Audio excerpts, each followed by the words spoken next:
What if there were no hypothetical questions? Yes, that is a joke because that is in itself a hypothetical question. What if a turtle didn't have a shell? Would he be homeless or naked?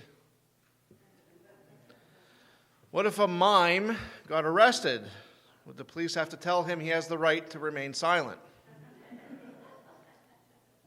Now you have to follow along on this one. What if you tried to fail and succeeded? Did you fail at succeeding or did you succeed at failing? What if you go to a bookstore but can't find the self-help section? Would you ask for help? What if there were no electricity anywhere in the world for a whole year? Everyone's favorite, what if you won $1 million? What would you do with it? What if you could find a cure for one disease? Which one would you choose? What if questions can be fun, thought-provoking mental exercises? They kind of force us to break out of our normal way of thinking about the world around us, and they use reason and logic to arrive at our own answer. So today we're going to begin asking ourselves some biblical what-if questions. I say begin because we're going to do this through the next few weeks. We're going to make ourselves do some critical thinking about the texts that we read. So our first question is this: what if you have 3 chances to make an impact on this world? How would you use them? One of the characters that we've been discussing in our weekly Bible study is a character that I have come to be somewhat fascinated by, even though we don't see him very often. In fact, Nicodemus is a character that we see only a total of 3 times. It's interesting to note that he's not also firmly mentioned in any other historical document outside of the Gospel of John.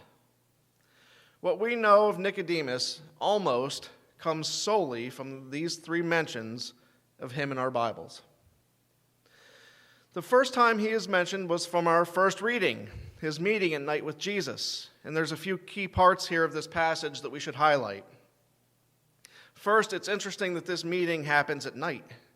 He wasn't meeting with Jesus for show. He had to know more about this teacher and what he was saying.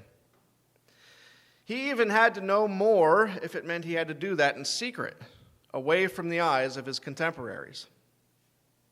Because Nicodemus is a Pharisee of the ruling council, the Sanhedrin. He was a high-standing priest of the day, which means he also carried some level of respect, possibly wealth, and definitely a high status. His contemporaries had no interest in someone like Jesus shaking their political power and religious power as well. And yet, while he comes from a group that has every intention on keeping their power and popularity among the people, Nicodemus acknowledges that Jesus is a teacher from God, doing things only possible if God were with him. That's a major statement coming from a Pharisee, much less one from their ruling council. Now, their conversation then moves to Jesus teaching Nicodemus what it means to be born again. Some read Jesus' words here as a rebuke of sorts, like you're a teacher and you don't know these things. But others see this as a sort of scholarly back and forth. 2 teachers debating this deep theological concept. Nicodemus kind of poking and prodding, not to really punch holes in Jesus' teaching, but an attempt to truly understand what he is saying. Either way, it's hard to argue that Nicodemus displays some genuine curiosity about the teachings of Jesus. Now, the second time that we see Nicodemus mentioned, we skip to John 7. So let's read verses 45 to 52. Finally, the temple guards went back to the chief priests and the Pharisees, who asked them, "Why didn't you bring him in?" "No one ever spoke the way this man does," the guards replied. "You mean he has deceived you also?" the Pharisees retorted. "Have any of these rulers or of the Pharisees believed in him? No, but this mob that knows nothing of the law, there is a curse on them." Nicodemus, who had gone to Jesus earlier and was one of their own number, asked, "Does our law condemn a man without first hearing him to find out what he has been doing?" They replied, "Are you from Galilee too? Look into it, and you will find that a prophet does not come out of Galilee." So here the Pharisees are upset that the temple guards did not arrest Jesus when they had the chance. And to make it worse on them, the guards seem somewhat overcome by what Jesus has been saying and teaching. What he said has resonated with these guards, and the Pharisees are having none of that. But Nicodemus doesn't go along with the other Pharisees. He reminds his contemporaries that their law requires them to hear a man before condemning him. He's telling them they also need to listen to Jesus and what he is saying. And for that, the Pharisees mock him. "Are you from Galilee too?" they said. "Prophets don't come from Galilee." Nicodemus has moved from acknowledging who Jesus is, being curious about his teachings, to now sticking out his neck for Jesus' sake. And the final image of Nicodemus that we get comes from much later in John. It's a verse and a scene that we'll be focusing on heavily in the coming weeks. From the 19th chapter, verses 38 to 42, later Joseph of Arimathea asked Pilate for the body of Jesus. Now Joseph was a disciple of Jesus, but secretly because he feared the Jewish leaders. With Pilate's permission, he came and took the body away. He was accompanied by Nicodemus, the man who earlier had visited Jesus at night. Nicodemus brought a mixture of myrrh and aloes, about 75 pounds. Taking Jesus' body, the two of them wrapped it with the spices and strips of linen. This was in accordance with Jewish burial customs. At the place where Jesus was crucified, there was a garden, and in the garden a new tomb in which no one had ever been laid. Because it was the Jewish day of preparation, and since the tomb was nearby, they laid Jesus there. What a journey for one old Pharisee. From trying to wrap his head around what Jesus is teaching, to stopping his brethren from unjustly persecuting him, to now caring for Jesus' body after taking him off the cross, Nicodemus' 3 biblical appearances tell a huge story about his faith journey. The impact of Nicodemus' story comes from the fact that what he did, likely what he felt was the right thing to do, was so profound that it made an impression on John. Nicodemus didn't get to choose which 3 moments of his life would be recorded. John chose those moments, and John wrote them down. We have a story of a man whose 3 chances tell us about someone who hears Jesus, who is compelled to learn more, who feels a push to then defend him, and that push grows into a swelling of love and reverence for Jesus Christ. When Jesus is put to death, Nicodemus not only stays around to make sure he gets a proper burial, he gives Jesus a huge mega portion of burial spices.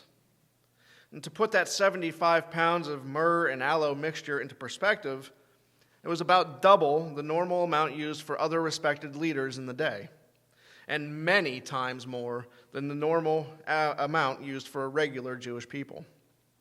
Its value today might even be upwards of $150,000. I would venture a guess that at one point in his life, Nicodemus thought that his standing in his religious community would be the legacy that he left to the world. And I'm sure that Nicodemus accomplished other pretty good things in his life. He was a learned man with some deal of good standing. But yet what remains of him are none of those things. The only thing that remains of him is his relationship with Jesus. I wonder what he might say today if we could talk to him right now. What would he tell us he thought his legacy might be? What would he think of the legacy that really does remain of him? I believe that this story of Nicodemus can teach us 3 things. First, we don't get unlimited chances to make an impact on this world. In fact, in the grand scheme of things, we really only get very few chances. Second, we don't get to choose how we are remembered. We are remembered in the stories that others tell of us. And third, there is only one type of legacy that's permanent, and that comes from using our moments to show the world the power of a relationship with Jesus Christ. So today, I want to ask all of us here, what if we only get 3 chances to leave a mark on our world? And furthermore, what if you don't get to choose what those 3 moments are? You don't get to say, oh, that time I did a good deed, that was a pretty good moment for me, I'll use that one. You don't get to say, I was really generous and really loving that one time, I'll have people remember that as an example of how to love.